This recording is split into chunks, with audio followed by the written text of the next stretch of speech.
Buenos días, buenas tardes, buenas noches, dependiendo de la hora en la que nos estén escuchando. Bienvenidos sean ustedes a otro programa más aquí en Grado Cero. Y pues hoy tenemos el privilegio de poder platicar de una obra muy interesante por un escritor también muy interesante, que es la obra de Lógica, Metodología y Teoría de la Argumentación en México, 150 años de historia, escrito por el doctor Walter Beller Taboada, ¿no? Él es egresado de la UNAM, tiene el doctorado de Derecho en la UNAM, el doctorado en filosofía, perdón, por la UNAM, Filosofía. y es profesor de la UAM Xochimilco. Y pues bueno, yo quisiera empezar esta plática, Walter, por básicamente por la naturaleza del libro, porque uno pensaría cuando lee el título, ¿no? Cuando empieza a hojear el índice, que el trabajo es básicamente un análisis histórico, pero no es nada más un análisis histórico. Veo que tú intentas explicarnos básicamente qué tipos de lógicas hemos trabajado, quiénes han trabajado. Es como un índice, siento yo, pero no sé, ¿tú qué entiendes tú de esto? Bueno, muchas gracias, Alfonso. Te agradezco la introducción.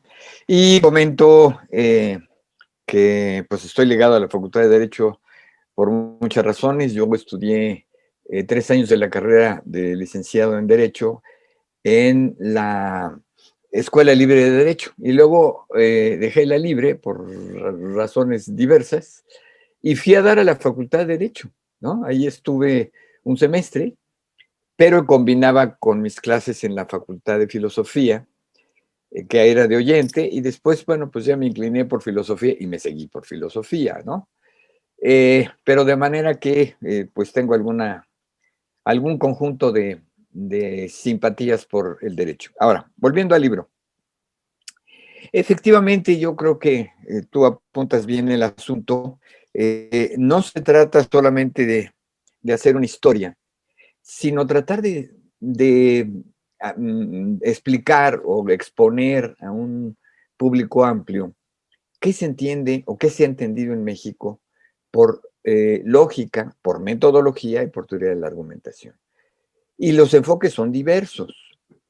Entonces, aquí tienes un asunto que es el reto fundamental que yo encaré, es cómo expones una materia que tiene una diversidad de puntos de vista. Entonces, exponer o tratar de exponer, yo no me corresponde a mí juzgar, lo creo, pero la intención era exponer las grandes líneas de trabajos que se han inclinado. Uno, por la filosofía, es decir, ciertas corrientes filosóficas en México orientaron la manera en que se presentó la lógica, con aciertos y desaciertos. Y luego, lo que vemos es una reacción donde la lógica, digamos que se profesionaliza y tiene que ver con esto que a nivel mundial se entendía, donde la lógica y la matemática se unieron de tal manera que a veces se decía que la matemática era lógica o la lógica era matemática. Pero esa es una interpretación, es una línea, es una visión. Eh, y junto a ello se desarrollan posteriormente otras líneas de investigación que tienen que ver entonces con las aproximaciones diversas. Por ejemplo, ya que hablamos de derecho, don Eduardo García Maínez establece que es uno de los primeros en el mundo, junto con un alemán, que desarrolla esta idea de una ontología formal del derecho que tiene que ver justamente con la utilización de algo que empezaba a desarrollarse en aquellos años, que es la teoría de conjunto. De tal manera que don Eduardo García Maínez lo que hizo fue utilizar la teoría de conjuntos, llevarlo al ámbito jurídico para establecer conceptos que no son de la lógica formal clásica, obligación, permisión, prohibición, como componentes modales de la lógica. Y por ahí se van desarrollando otras lógicas que también tienen relevancia, digo yo, respecto del derecho. Por ejemplo, la lógica no monotónica. La lógica no monotónica, desarrollada también en México, tenemos un estupendo desarrollador de estas ideas en México, reconocido a nivel internacional, ¿no?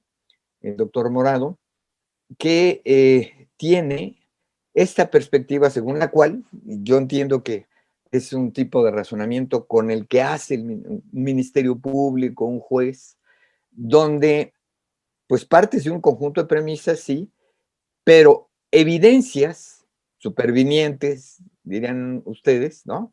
Evidencias que no se habían contemplado desde el principio, obligan, llevan a modificar el tipo de sentencia que se hace, por ejemplo, ¿no? Bueno, y por ahí se han desarrollado este conjunto de ideas, de tal manera que tenemos una lógica de las creencias, una lógica del saber, una lógica del tiempo, etcétera. Todo eso se ha dado en México con diferentes acentos, ¿no? Y yo dediqué, digamos, la última parte del libro a justamente estos desarrollos bajo la teoría de la argumentación, que es algo que en derecho, en la filosofía del derecho, ha sido muy importante, digamos, para el control constitucional, por ejemplo. Eh, o recuerdo un título de un autor español, decía, el lenguaje como derecho, el lenguaje formado, entonces, de una manera lógica.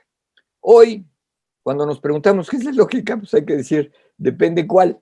Hay que ponerle un adjetivo para decir, esta es la lógica que tal o cual. Mi interés fue, digamos, abrir esta perspectiva, este abanico de perspectivas para decir, todo esto lo hemos hecho en México y todo esto ha tenido repercusiones internacionales. Por ejemplo, yo señalo el libro de Porfirio Parra, de Nuevo Sistema de Lógica Inductiva y Deductiva, fue un texto que se discutió en la Cámara de Diputados. Yo digo, difícilmente habrá otro lugar en el mundo donde se haya discutido cuál era el texto de lógica. Entonces imagínate los diputados de la era porfiriana discutiendo este texto. Bueno, como sea, cuento rápidamente dos anécdotas si me permites. Sí, claro. Una es, ese libro de Porfirio Parra se convirtió en libro de texto, no solo en México, a través de la Escuela Nacional Preparatoria, de la cual fue director Porfirio Parra, sino que llegó a ser libro de texto en La Habana, Cuba, ¿no? O sea, hasta allá llegó a la influencia de este libro, que es un libro muy bien hecho, muy bien armado. Y cuento esta anécdota. Cuando Elie de Gortari se propuso hacer una lógica dialéctica, se la propuso contra viento y marea. Y Elie, que venía de la ingeniería, que se metió a filosofía para redondear ideas y todo, quiso hacer este proyecto en consulta y fue a ver a Vicente Lombardo Toledano. En ese momento, como diría Carlos Monsiváis, el marxista profesional, ¿no? Y entonces le pregunta a don Vicente Lombardo Toledano que qué le parecería la lógica dialéctica. Y Lombardo le dice, el libro de Porfirio Parra es el bueno, ¿no? No le andemos buscando, este es el bueno y tal. Sin embargo, esto me lo contó Elie de Gortari, sin embargo, Lombardo Toledano le tradujo le consiguió dos textos en francés en ese momento de Henri Lefebvre, ¿no? Que eran realmente una innovación y hablaba de esos temas. O sea, aunque Lombardo le dijo que no, ya la lógica de Parra, porque con esa lógica, con ese libro de lógica, con ese texto, Vicente Lombardo Toledano dio clases en la Escuela Nacional Preparatoria. Entonces, lo que quiero decir es que los textos que yo he ido hurgando, no en todos, por supuesto, pero en los que he podido hurgar, tienen una historia profundamente interesante porque nos ligan a partes de la historia nacional.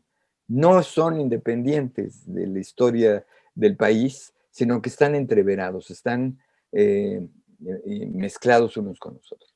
Bueno, esto es lo que te podría decir en principio, ¿no? Fíjate que, como bien observas, tu texto abarca desde esta lógica que propone Porfirio Parra, pasando por grandes lógicos como Eli de Gortari, haces también, mencionas a Beuchot en algunas partes, mencionas a Raimundo Morado, pero fíjate que hay una cuestión, no sé qué piensas tú, en donde parecía ser que estos textos de lógica, que sin duda alguna han tenido un efecto a nivel internacional, como que tiene nada más un séquito de lectores aquí en México, es muy limitado el lector de la lógica en México, ¿no? Y aunque ha habido grandes avances en el desarrollo de la lógica en México, no son muy conocidos para el estudioso de las ciencias sociales, quedan más dentro del área del lógico y de la comunidad de lógicos. Muy centrado en filosofía, ¿no?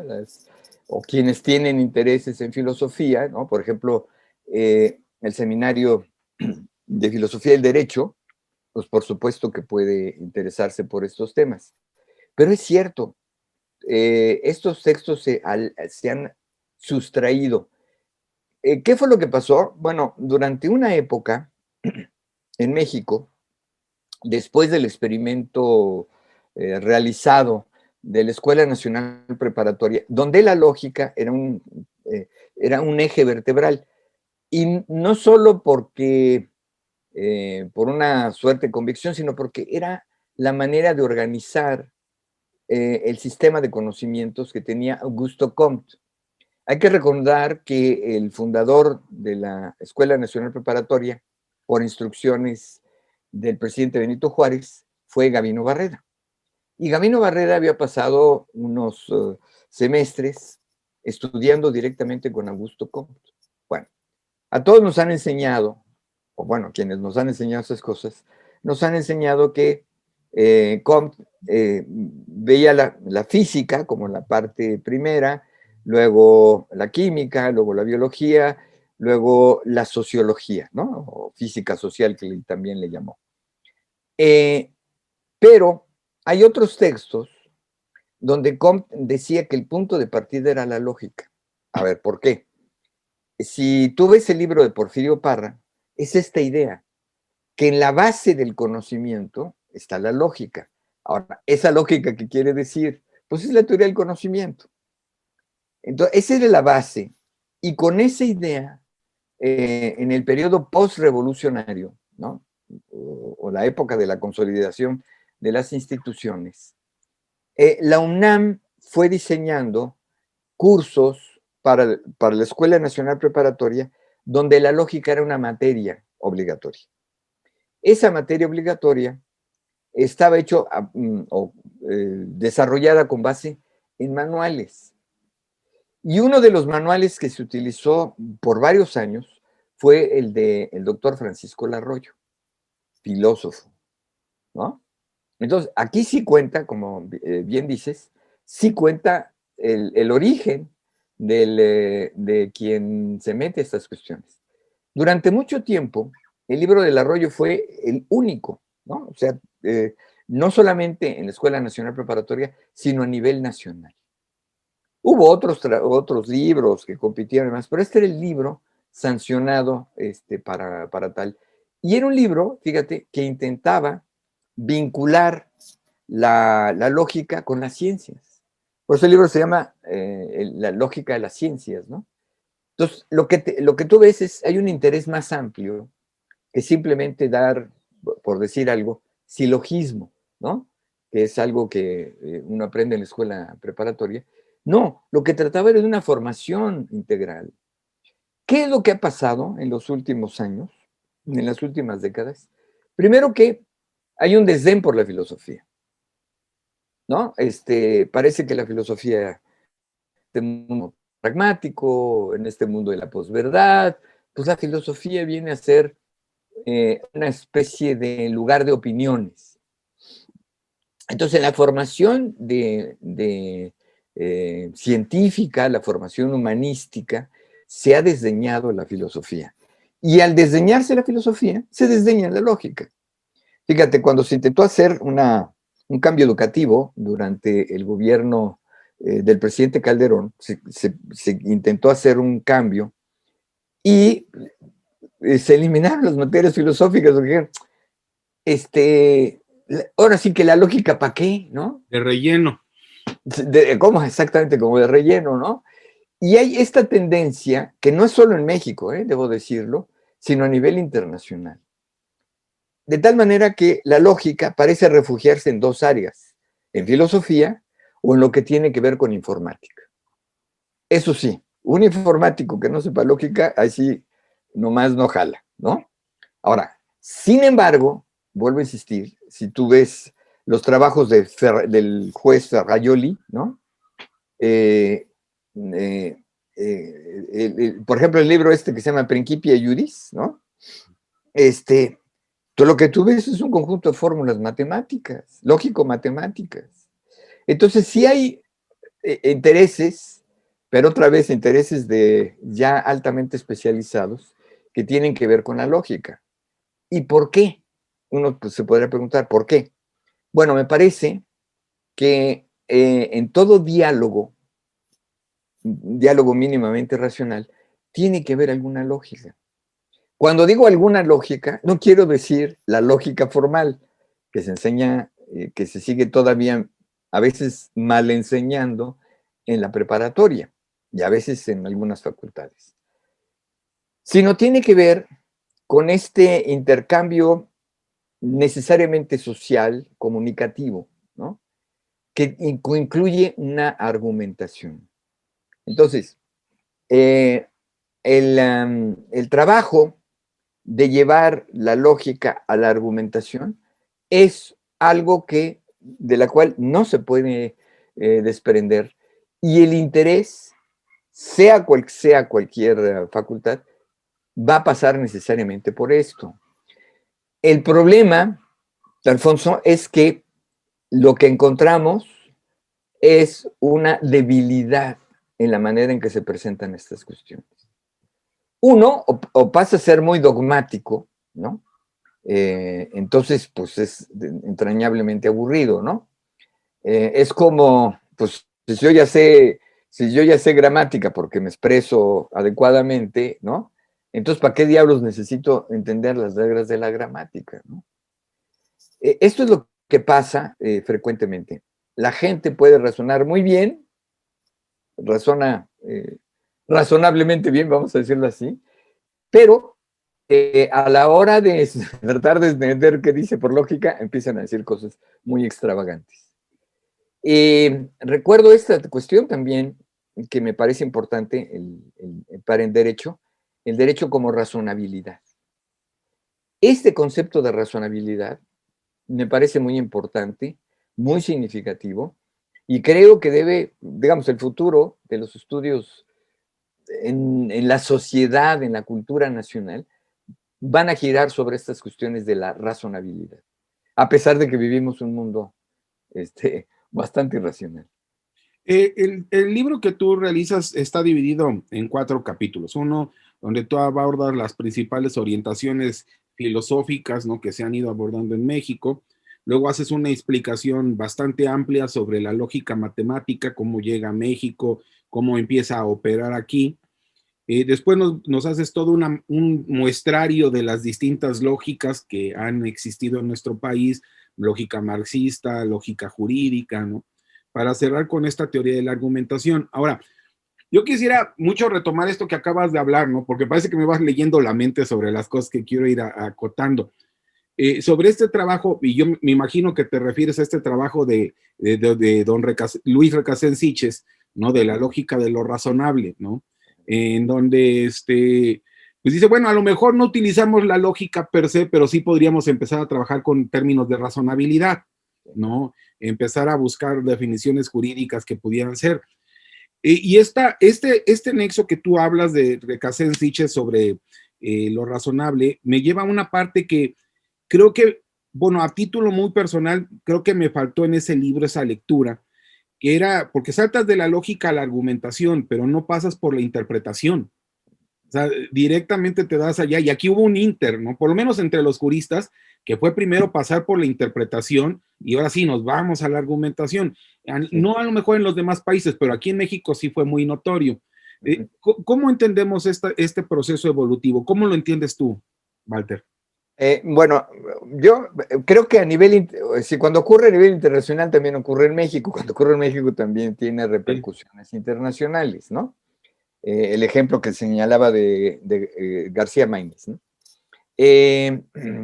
Lo que yo veo es lo siguiente, fíjate, en los años 20 del siglo pasado, la lógica se convirtió en una especie de instrumento vertebral, porque todo un conjunto de problemas que no se resolvían en la matemática, de pronto encontraron una solución maravillosa.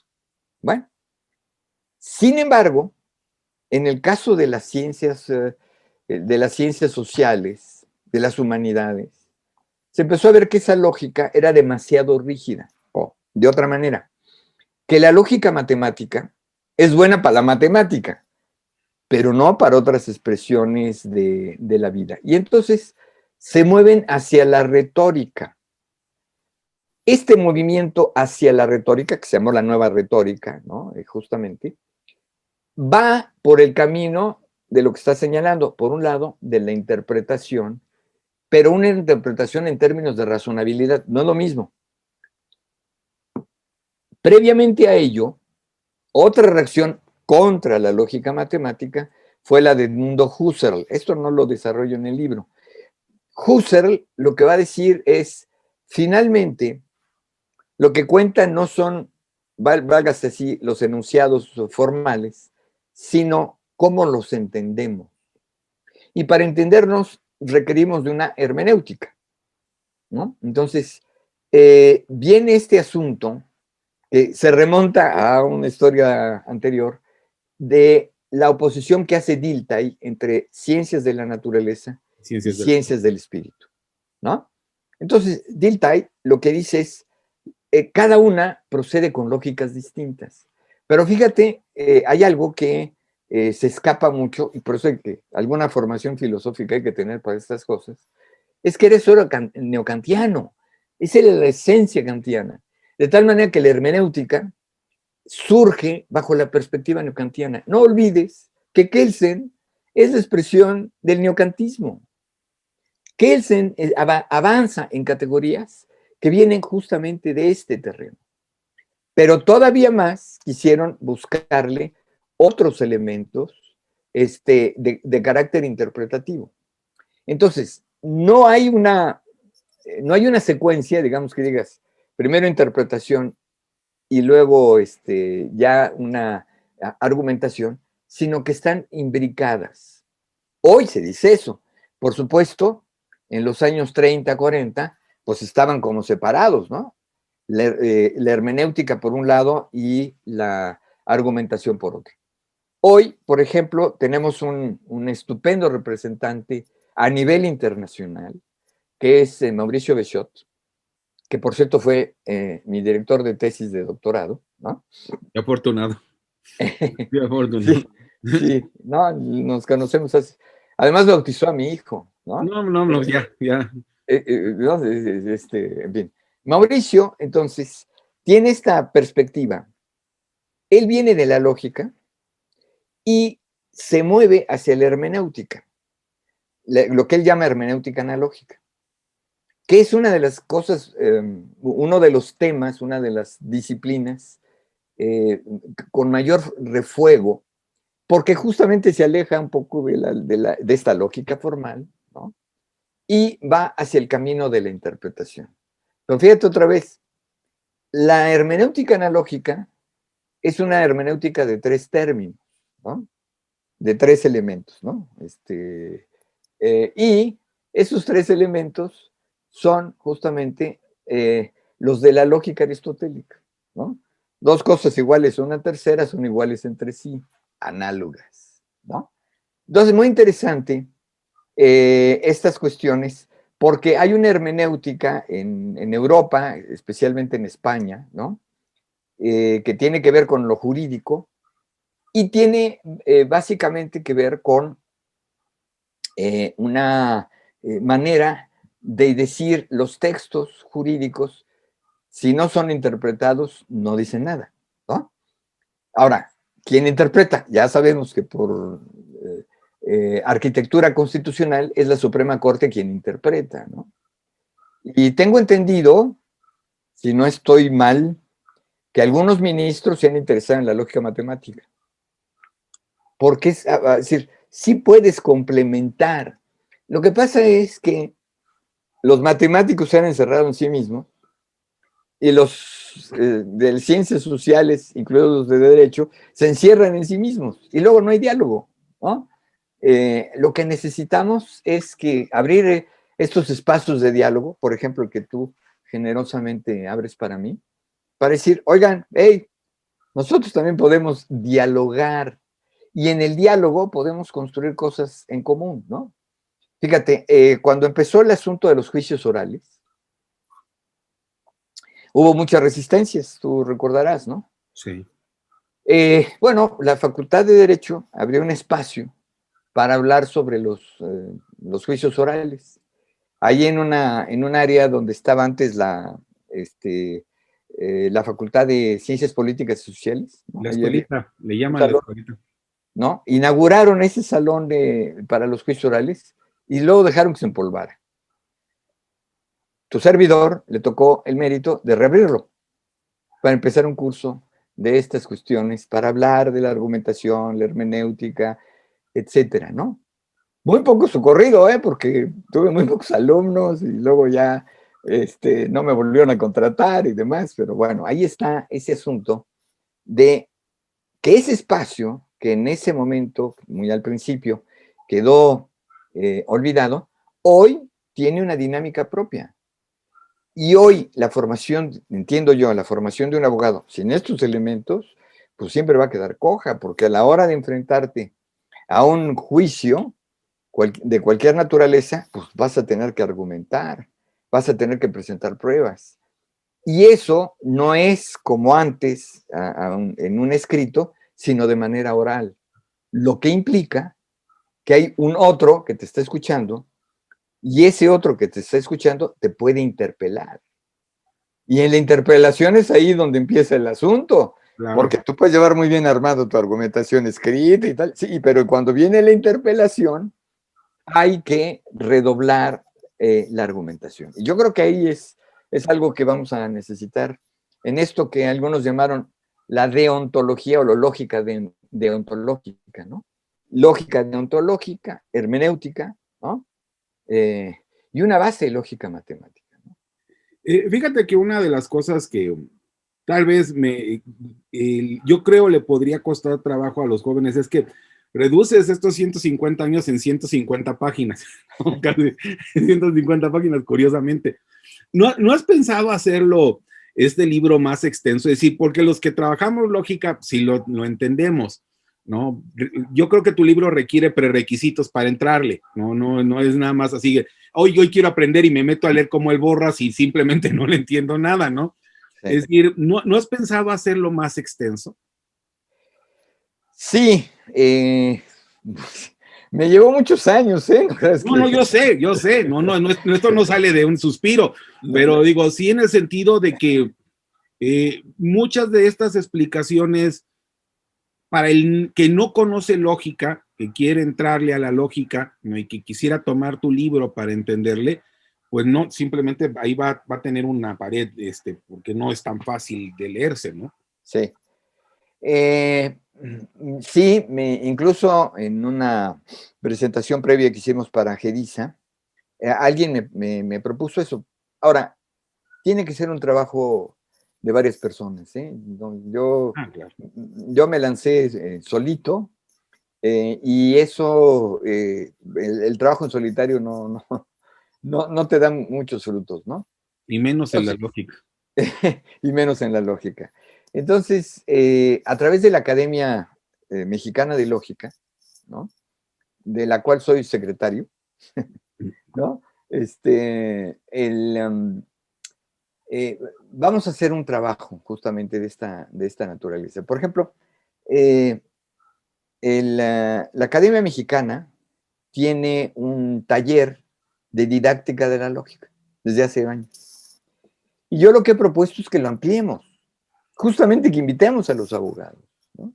Que invitemos a los juristas, que invitemos a los magistrados, a los jueces, para que en conjunto podamos ver cuál es la problemática y empezar a desarrollar ideas en función, digamos, de las urgencias, por así decirlo, las urgencias que demanda estos discursos sociales que requieren de alguna razonabilidad, como diría Recasens, ¿no? No es una racionalidad formal, como se ve en la lógica matemática, sino una racionabilidad. Ahora, ¿qué alcance puede tener? Entonces es ahí donde los senderos se bifurcan, ¿no? O sea, ahí puedes hacer una enorme cantidad de cosas. A mí me ha llamado mucho la atención, porque pensé que era solamente una inquietud mía, o muy personal, o muy de grupo, sobre las lógicas no clásicas. El término no clásico abarca una gama, ¿no? Otra vez también, ¿no? Y me he encontrado trabajos que están mencionados en el libro, de cómo utilizar una lógica paraconsistente para la organización de una argumentación jurídica, por ejemplo.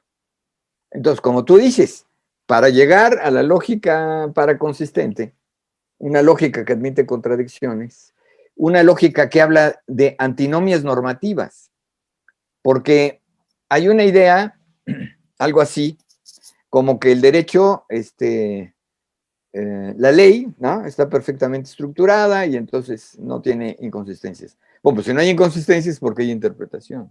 Claro, ¿No? claro. Entonces, las inconsistencias, las antinomias, forman parte del discurso normativo, no solo jurídico, sino normativo en general, porque no es lineal, digamos, el proceso, sino que va justamente ajustándose a medida que se aplica. O sea, el derecho cuando se aplica no es lo mismo que el derecho escrito, ¿no? No diré que un salto, pero sí una diferencia entre uno y otro.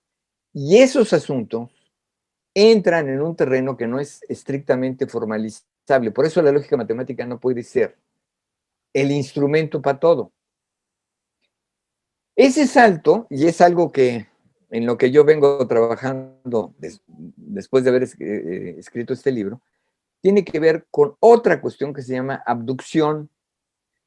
La abducción empieza, me parece, a ser un elemento, no sé si el término sea correcto, pero más amable para poder ingresar a esa razonabilidad, entendiendo que no se trata de algo absolutamente determinado, sino que hay cierta incertidumbre de punto de partida y que esa incertidumbre forma parte del razonamiento, ¿no? De un razonamiento distinto, de una racionalidad distinta. Entonces, sí he pensado en esto, sí he pensado que hay que trabajarlo y lo he propuesto a la Academia Mexicana de Lógica. Vamos a ver, porque seguramente habrá jóvenes porque requiere cierto ímpetu, requiere cierta fuerza, ¿no? Ya Aristóteles decía que antes de iniciar las cuestiones tiene que haber un deseo. Bueno, pues el deseo es grande en los jóvenes, espero. Sí, no, y por cierto, qué bueno que están pensando invitar a los abogados, porque sí, ahí los que trabajamos lógica jurídica en la facultad, yo soy profesor de lógica jurídica, pues estamos ahí como en un oasis nada más, ¿no? Platicando entre nosotros y con suerte con nuestros alumnos, pero realmente no existe mucha conexión con la academia de lógica, ¿no? Pareciera ser Exacto. que no se han abierto los lazos comunicantes, Pues ¿no? yo voy a buscar que lo hagamos, ¿eh? ¿Cómo ves? Sí. Y pues para cerrar Hago esta este entrevista, compromiso contigo, Alfonso. lo tomamos en serio, entonces ahí me verás cuando se afirme esto, yo ahí estaré.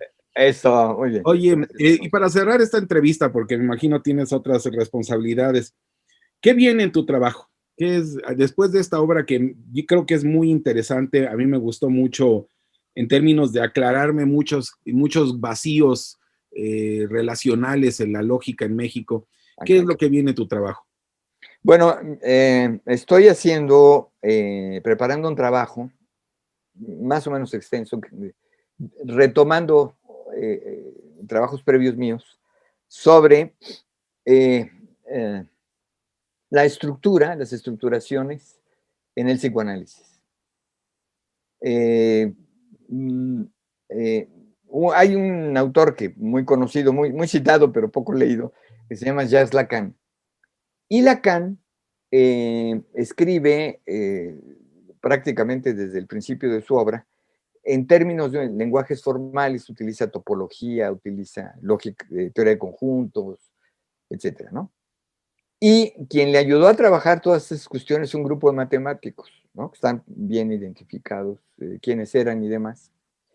Pero cuando la gente lee los libros de Lacan, particularmente sus seminarios, cuando dicen, empezaron los dibujitos, se lo brincan, ¿no? Es el dibujito, no son dibujitos, ¿no?